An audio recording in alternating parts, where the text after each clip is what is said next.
Mula sa barangay ng Kanubing ay ilang kilometro lang nga at mararating na ang sunod na bayan ng Baco. Dito nga gaganapin ng ikapitong laban ng Mansalay Black Knights at ng Baco Giants na may kartadang 5 wins at 1 loss. Kakagaling nga lang ng team ng Baco sa dalawang magkasunod na panalo sa team ng Bulalakaw at ng Gloria na kanilang dinayo noong nakaraang mga linggo. Sa dalawang panalong ito ng Giants ay naging matunog ang pangalang Larry Dizon sa South dahil sa paglakas ng offensive game nito na kung saan ay dalawang sunod na 30 plus points ang kanyang naitala kasama na ang buzzer beater shot nito na tumalo sa Bulalakaw Dragons na kinatahimik ng crowd doon ng mga panahong iyon. Makikita nga ang gymnasium ng bayan ng Baco sa harapan ng kanilang munisipyo at mapapansin na nga ang pagkapuno ng parking area rito dahil sa pagdating ng mga manonood mula rito at sa mga ibang bayan. Isa rin kasing kapanapanabik na laban ito dahil dalawang top teams ang magkakaharap sa pagkakataong ito. Mula sa loob ng venue ay makikita nga ang pagkapuno na ng bawat upuan at ang malawak na damuhan ng plaza sa labas ay makikita na nga ring may mga upuan at tulda para sa mga hindi magkakaroon ng pwesto sa loob. Makikita nga rin ang mga masasayang mukha ng mga manininda ng pagkain sa labas ng venue dahil dinagsa rin sila ng mga mamimili. Ang mga taga-Baco nga sa loob ng gymnasium ay makikitang nag-cheer na kaagad ng malakas kahit wala pa ang kanilang team.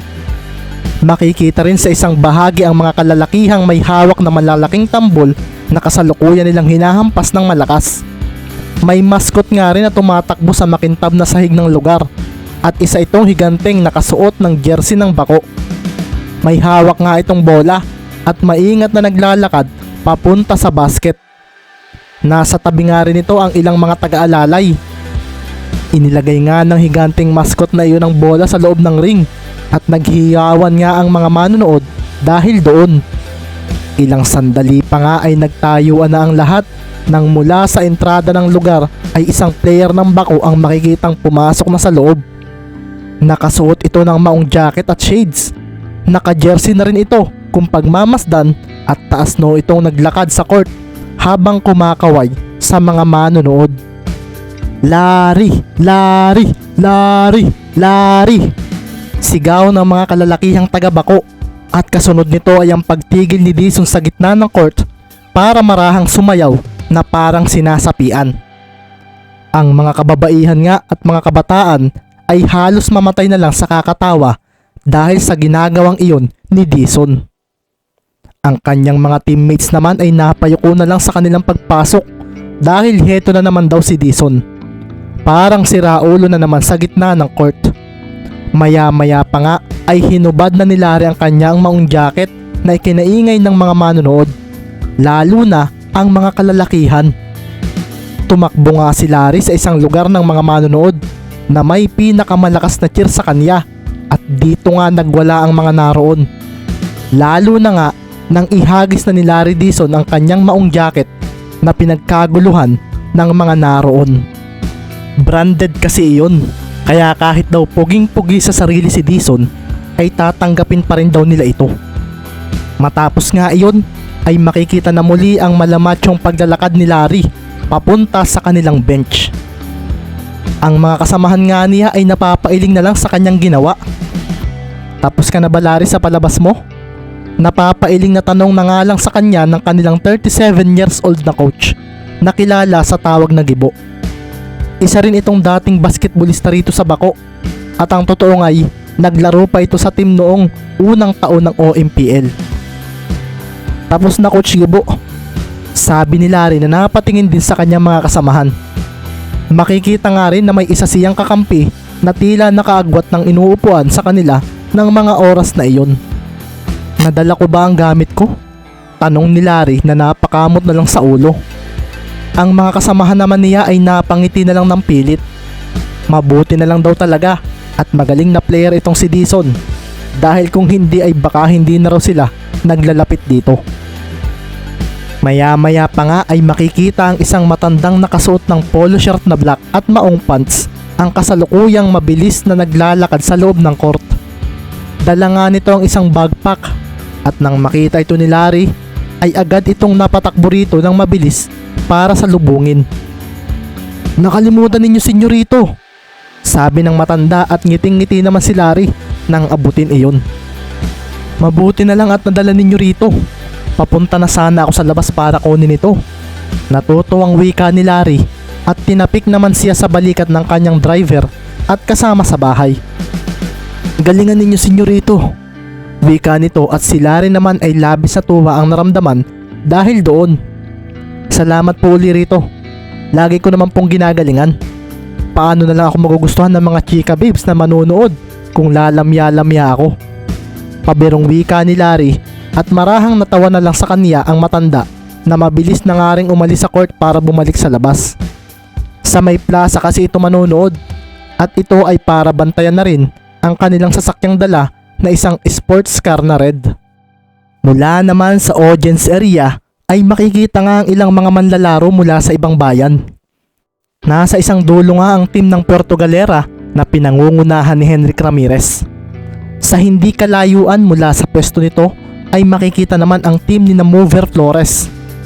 Makikita rin nga ang natatawang mukha ni na Trey dahil sa mga katarantaduhan daw na ginawa ni Larry Dizon kanina. Si Romeo Baltasar tuloy ay napapayuko na lang dahil siya raw ang pinagtritripan ng kambal. Sa isang bahagi naman ay makikita naman ang team ng Nauhan. Naroon nga si Maki Romero, nakatabi ang kasintahan na si Crislin. Nasa tabi naman ng dalaga si Coach Mabs, nakatabi naman ni Dexter Garejo. Makikita nga rin sa isang bahagi ang ilang players ng Victoria na sina Kelvin Ferrer at sa hindi kalayuan ay makikita rin dito ang ilang players ng Socorro na pinangungunahan ni Damon Barcibal at Spade Yap. Sure win na ba ang Mansalay sa game na ito? Tanong nga ni Von Aldaba sa katabi niyang si Mover Flores. Hindi pa sure, nakadepende pa ito sa gagawin ni Larry Dizon at ng kanyang mga kasamahan. Sagot ni Mover na seryoso namang pinakinggan ni Tristan. May similarity ang team ng Nauhan at Bako kung iisipin ang kanilang playing style. Itong si Larry Dizon, isang malakas ding offensive player at lalo itong nakita sa dalawang sunod na panalo ng mga ito nang dumayo sila sa South. Sabi naman ni Tristan na sinang-ayunan din ni Mover Flores. Pero iba pa rin ang isang team na may Maki Romero. Sambit naman ni Trey na sinang-ayunan naman ng kanyang kakambal. Nakalaban na rin naman nila si Dizon noon sa CBL at malayong malayo raw ito kay Romero. Pero matagal na iyon, Trey. Mahina namang wika ni Troy na napatingin na sa main entrance ng venue dahil may mga nakaitim na nga ang pumasok sa loob. Narito na nga rin ang nasa mahigit 20 na mga taga-Mansalay at ang team ng Black Knights. Malayo na kasi ito sa Mansalay kung kaya't mas pinili na lang ng karamihan na manood sa kani-kanilang bahay. Mahirap din daw kasing bumiyahe ng gabi mula sa Bako hanggang sa Mansalay na aabutin ng ilang oras. Ilan nga sa mga manonood na taga Mansalay ay sina Sir Francisco, si Miss Kat Ilagan at si Ate Lorna. Narito nga rin si Consel Salome at ang ilang mga taga-munisipyo. Narito rin ang barkada ni na Andrew at Terence na may dala rin namang pampaingay na hindi pa tiyak kung makakasabay sa nangingibabaw na bilang ng mga taga-Bako. Mukhang hindi maririnig ng Mansalay ang cheer natin kapag nagsabay-sabay ang mga taga-Bako. Mahinang wika nga ni Ate Lorna kay Kat na napalunok na lang habang naglalakad sila sa gilid ng court. Pinagtinginan din kasi siya ng ilang mga kalalakihang manonood dahil nga sa kanyang tangkad at maamong mukha na taglay. Isama pa ang sexy na hubog na katawan nito sa suot na fitted pants at long sleeve na red.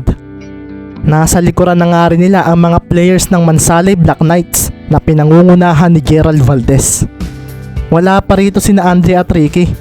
Hindi kasi sumabay ang mga ito sa team dahil sa kalapan na manggagaling ang dalawa. Mag-warm up na raw tayo. On the way na raw sina coach. Sabi nga ni Gerald sa kanyang mga kasamahan. Sandali nga rin siyang napasulyap sa kabilang bench na kung saan ay makikita ang team ng Bako na inaayos na ang kanilang mga suot na jersey na kulay cream. Magwa-warm up na nga ang mga ito at sa pagpasok nila sa loob ng court ay sinabayan ito ng pagkalampag ng home crowd na ikinakaba ng munting bilang ng mga taga-Mansalay na nasa likuran ng bench. Marami pang ang bakante roon na upuan at kung uupuan na rin daw ito ng mga taga-Bako ay baka wala na raw chair na magawa sina Ate Lorna kapag nangyari iyon. Ang crowd ng Bako nga ay biglang nagwala nang bumigla ng dunk si Larry Dizon. Ang mga kasamahan nga ni Dizon ay medyo napaseryoso dahil alam nilang energetic ito, pero parang iba raw ang dating nito ngayon. Nawala ang pagiging presko nito at napalitan ng parang nakakakabang datingan dahil ang seryoso raw ng tingin nito. Maya-maya pa nga ay napatingin muli ang mga manonood sa entrance ng venue nang may mga manonood pa ang biglang pumasok. Marami ang mga ito at agad na nagtakbuhan papunta sa bakanting audience area sa likuran ng bench ng Mansalay. Pinuno ng mga ito ang bakanting lugar at doon na nga rin makikitang nasa likuran ng mga ito si Coach Andrea ng Mansalay na ikinatingin kaagad ng mga kalalakihang nasa venue. Nakasuot nga si Andrea ng black pants na parang pang-opisina at naka-blazer jacket ito na kulay gray. Nakasuot din nga ito ng salamin sa mata at maayos na nakapuyod sa likod ang buhok nitong medyo blonde. Ate, hindi kaya banasing ka sa suot mo? Nakangiting tanong nga ni Andre na nasa tabi nito.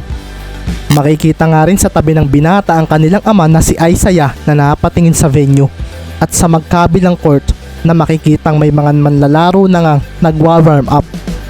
Si Sir Francisco nga at si Konsehal Salome ay napalunok nang makita ang isang matandang lalaki na nakapamulsa na naglakad papunta sa isang bakanting pwesto na malapit sa kanila. Si Isaiah Cervantes ba iyon? Tanong nila sa isip na medyo kinabahan pa ng bahagya nang makita ang pag-upo nito.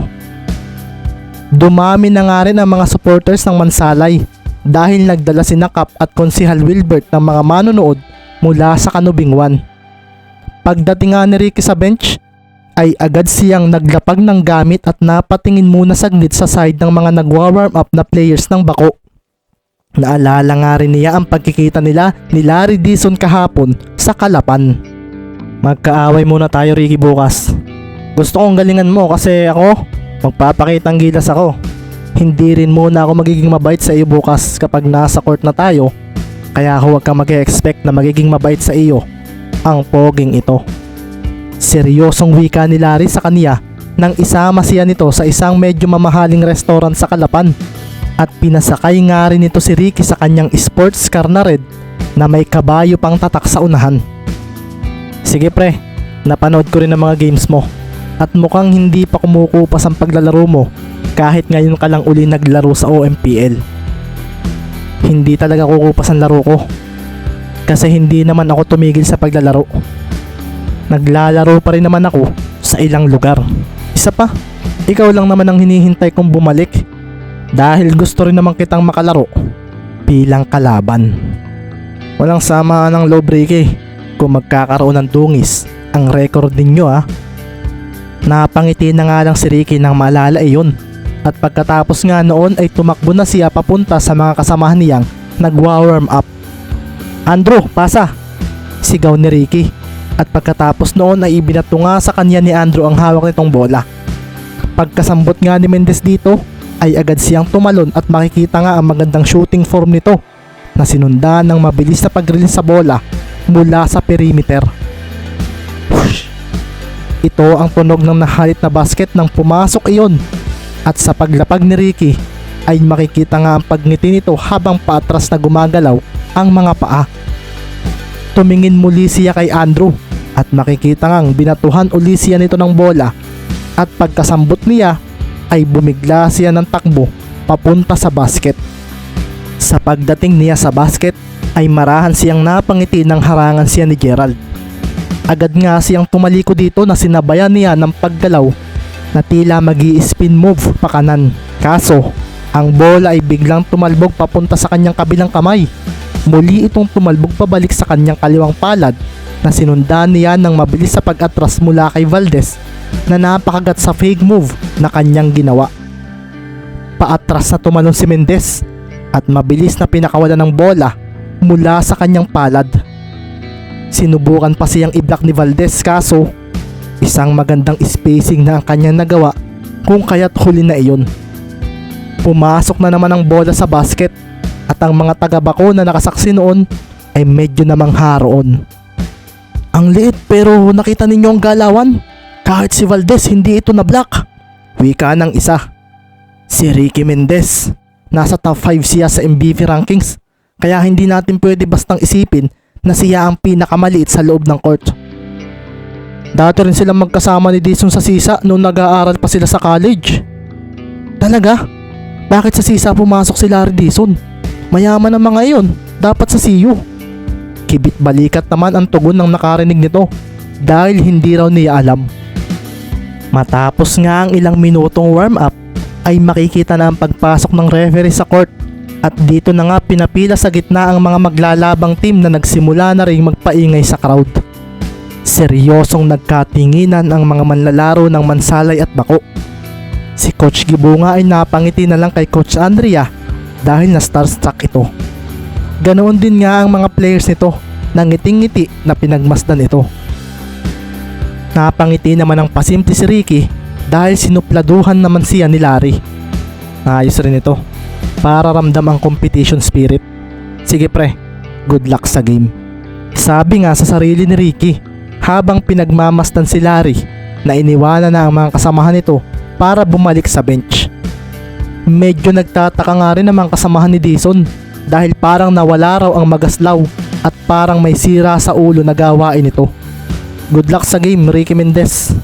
Wika pa nga ng coach ng Bako kay Ricky na makikitang iniangat ang isang palad para makipagkamay rito. Salamat po coach. Sabi naman ni Ricky na ngiting-ngiti rito makipagkamay.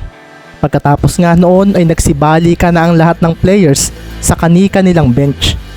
Dito na nga makikita ang paghahanda ng first 5 ng dalawang team at ang mga taga-Bako ay kinalampag na ang buong venue nang pumasok na sa loob ng court ang kanilang mga players na pinangungunahan ni Larry Dison na may numero 14 sa likod ng jersey. Bako Giants, Neil Velasquez number 17, 6'2", point guard. Michael Uy number 11, 6'3", shooting guard. Larry Dison number 14, 6'5", small forward. Jimmy De La Rosa number 9, 6'8", power forward. Leandro Murillo number 10, 6'10", center. Mansalay Black Knights, Ricky Mendez number 3, 5'6", point guard. Andrew Salome number 20, 6'0", shooting guard. Gerald Valdez number 23, 6'3", small forward. Arjon Balbuena number 17, 6'7", power forward. Marlon Magbuo number 6, 6'9", center. Pagkapasok nga ng mga players ng Bako ay seryoso namang pinagmasdan ni Ricky ang mga ito. Si Velasquez ang kanyang makakatapat at may average itong 18 points per game, 10 assists per game at 3 steals per game ngayong season. Hindi ito isang simpleng manlalaro at isa ito sa mga nakakatulong ni Dison pagdating sa opensa, lalo na nga sa playmaking. Si Velasquez din ang team captain ng Bako Giants, kung kaya kailangan ding maging maingat ni Mendez dito. Kilala nga ito sa mga pasa na walang tinginan at ito ay mahirap pigilan ng kalaban dahil wala silang ideya kung saan pupunta ang bola. Napahanda naman si Andrew Salome nang lumapit sa kanya si Michael Uy. Isa itong shooter at base sa mga pinanood nila ay isa ito sa palaging binibigyan ng screen at kapag nalibre ay agad na nagpapakawala ng jump shot kahit saan sa loob ng court. Si Gerald Valdez naman ay napaseryoso nang tumabi na sa kanya si Larry Dison. May kakaiba sa isang ito ah. Ang seryoso yata ng isang ito ngayon. Sabi nga sa sarili ni Gerald. Base kasi sa mga napanood niyang games nito ay energetic itong pagmasdan. Pero parang iba raw ito ngayon. Parang tahimik lang na tila sasabog na lang bigla nang hindi nila namamalayan. Si Balbuena naman ay tinabihan na ni De La Rosa. Naalala nga ni Arjon na may average itong 14 points per game, 8 rebounds per game at 1.5 blocks per game. May solido rin daw itong laro. At ang pagdepensa rito ng mabuti ang dapat daw niyang gawin base sa utos ni Coach Andrea. Mula naman sa gitna ay makikita ang sentro ng bako na nangingintabang ulo dahil kalbo ito. Ito nga ay si Leandro Murillo na binansagan ng mga taga-bako na The Giant Monk. Napaseryoso naman si Magbuo ng pagmasdan ito. Nakalaban na niya ito noong nakaraang mga season, pero ngayon lang ito naging kalbo dahil sa pagkakaalala niya ay long-haired ito. Game ka na ba, Brad? Mahinang tanungan ni Murillo sa napaseryosong si Magbuo. Game na, pre. Good luck sa game. Tugon naman ni Marlon at napahanda na nga silang dalawa dahil ang referee ay nasa tabi na nila na dala ang bola. Kasabay rin ito ay ang paghahanda ng mga players na nasa loob ng court. Kasunod ng pagsilbato ng referee ay siya ring pagtalang nito sa bola paitaas. Sabay ngang dumi ng sapatos sina Murillo at Magbuo at kasunod nito ay ang kanilang pagtalon. Sabay nilang hinampas ang bola at halos magkasabay lang nila itong ginawa. At doon na nga tumapon iyon. Walang nakakaalam kung sino ang makakakuha noon dahil walang nakaabang na player sa tinapunan nito. Ang mga manlalaro na nga ay napatakbo para kuhanin iyon. Papunta iyon sa side ng bako at buong bilis itong hinabol ni Mendez. Kaso bumangga siya sa isang player na kalaban na si De La Rosa. Binigyan nga nito ng screen si Velasquez na siyang kumuha ng bola na naging dahilan upang ang mga manonood ay mapacheer ng malakas. Bigla na nga lang huminto si Velasquez at dito na nga mabilis na lumapit si Mendez dito. Kanya-kanya na nga rin ang pwestuhan ng mga players. Makikita nga ang pagtakbo ni Uy papunta sa gumalaw na si Larry Dizon. Isang screen ang binigay nito para sa kanyang kasamahan na naging dahilan para maiwan si Salome. Nakita naman ni Ricky ang padating na si Uy, kaso napaseryoso siya nang bigla siyang lampasan ni Velasquez. Nakatuon nga ang isang braso nito sa kanya at nang habulin niya ito ay bumigla ito ng pag-atras ng malaki. Naging dahilan ito upang magkaroon ito ng espasyo. Lalapit na nga rin sana rito si Ricky kaso biglang dumaan sa harapan niya si Larry Dizon at doon na siya napaseryoso dahil nawala ang bola mula kay Velasquez. Si Larry Dizon naman ay naiwan si Valdez dahil bumigla ng screen si Velasquez. Hawak na nga rin ni Dizon ang bola at nang makita ni Ricky na wala itong bantay ay ito na ang kanyang hinabol. Kaso sa paglapit niya rito ay siya namang pagtalo ni Larry. Mula sa kanang bahagi ng basket, ilang hakbang mula sa corner 3-point area ay makikita si Dizon na nasa ere. Seryoso nitong pinagmamasdan ng basket at ang mga paa niya ay tila sumipa pa ang isa ng bahagya nang bitawan niya ang bola. Isang moving fade away jump shot iyon na ikinatulala ng mga taga-bako. Si Ricky naman ay hindi na iyon napigilan at nang tingnan niya ang bola ay hinalit na nito ang basket na ikinasigaw ng mga manonood. Ang lupit noon, Papa P! Bulalas ng isang grupo ng mga kalalakihan. Si Maki Romero nga ay napangiti nang makita iyon. Napatingin din siya kay Ricky na mukhang namangharin sa jump shot na iyon. Isang outbalance shot iyon kung pagmamasdan. Pero kung isang mahusay na player na ang gagawa ay tiyak na papasok ang tira nito. 2-0 ang score nang simulan ito ni Velasquez ng assist kay Dizon. Pagkasambot naman ni Mendez sa bola ay nagulat na lang siya nang mabitawan niya ito. Binigla siya ni Velasquez at dito na nga napaseryoso si Ricky. Parang play daw niya ito. Hinabol ni Mendez ang bola kaso nabigla siya nang sumulpot si Dizon na tila dinagit ito sa sahig gamit ang kanang palad. Si Gerald naman ay napaseryoso dahil dumiretso kaagad si Dizon sa basket nang walang lingunan. Maaabutan pa rin kita, sigaw ni Gerald sa sarili kaso nilampasan niya si Dizon. Huminto pala ito at tumalikod ng marahan. Pagkatapos noon ay humakbang ito ng isa habang hawak ang bola at tumalon ng paharap sa basket gamit ang kaliwang paa. Pinakawalan ni Larry ang bola at isang bank shot ang kanyang ginawa na ikinacheer ng malakas ng mga taga-bako. Paglapag nga ni Dizon ay napaseryoso naman sina Trey dahil wala man lang daw baliw celebration ito. Anong nangyari Romeo kay Dizon? Tanong nga ni Baro na napaseryoso rin dahil parang ibang Dizon daw ang naglalaro ngayon. Walang kapreskuhan at kabaliwan daw sa katawan. Mukhang desidido siyang matalo ang team ni Mendez. Sabi naman ni Mover na medyo namangharin sa dalawang shot ni Dizon dahil hindi raw iyon mga pangkaraniwan. Napaseryoso na nga lang si Ricky sa nangyari. Napailing siya ng marahan at napatingin kay Larry na nilampasan siya. Mabilis nga rin niyang sinalo ang bola at isang mabilis sa pag-atras ang kanyang ginawa. Napaseryoso si Velasquez sa nangyari. Akala kasi nito ay isang sure steal na naman daw sana ang mangyayari, kaso nagkamali siya nang iwanan din siya ni Mendez. Huminto bigla si Ricky sa gitna para sana magpakawala ng isang long three, kaso agad siyang naharangan ni Dizon. Nakataas agad ang mga kamay nito. Kung ganoon, walang bantay si Gerald nito, sabi naman ni Ricky sa sarili, at mabilis nga niyang iniwasan si Dizon sa pamamagitan ng pagyuko at biglang pag-abante.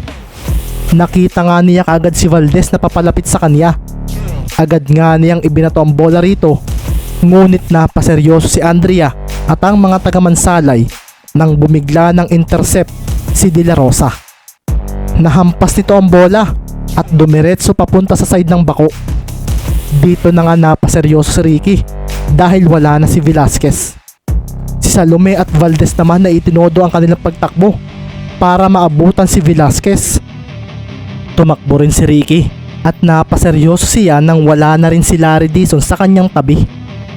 Naabutan naman ni Valdez at Salome si Velasquez, kaso bigla nitong ibinato ang bola sa pagitan ng mga binti nito papunta sa likuran. Isang extra pass iyon at sa paglampas niya sa ilalim ng basket ay ang pagsambot naman ni Dizon na makikitang buong lakas sa tumalon palapit sa ring. Si Gerald naman ay napadiin ang mga paa at mabilis na humarap para sabayan ito. Sinabayan ni Valdez si Dizon, kaso nabigo siyang pigilan ito dahil sa taas ng vertical leap nito. Ang board ay nayanig at ang mga manonood ay napalunok dahil sa kanilang nasaksihan. Sumilbato rin ang referee at kasunod nito ay ang pagbagsak ni Valdez, habang si Larry naman ay nakabitin sa basket matapos ang matagumpay na one-handed dunk nito. Napapikit na nga lang si Gerald sa pagtama ng likod niya sa sahig, habang si Larry naman ay lumapag at nakatayong pinagmasdan ito na ikinangisi naman ng mga manonood na sina Mover, Henrik at Maki. Isang posterized dunk kaagad ang nagawa ni Dizon at nabigyan pa siya ni Valdez ng foul, kaya may isa pa siyang free throw. Doon na nga nagwala ang mga manonood at ang mga kasamahan ni Dizon ay napaseryoso na lang dahil wala ang sayaw na ginagawa lagi ni Larry kapag nakakagawa ito ng mga highlights play. Parang hindi ito si Larry Dizon sa mga mata ng kanyang mga teammates, pero ito talaga si Larry Dizon kapag nagseryosong maglaro ng basketball. Si Ricky naman ay napakuyom ng kamao sa mga nangyayari, at nang mapatingin pa siya kay Larry ay napangisi na lang siya. Manonood ka na lang ba, Ricky Mendez? Tanong nga ni Larry na pumesto na sa free throw area para gawin ang kanyang bonus shot. 6-0 ang score bago pa kawalan ni Dizon ang isang free throw.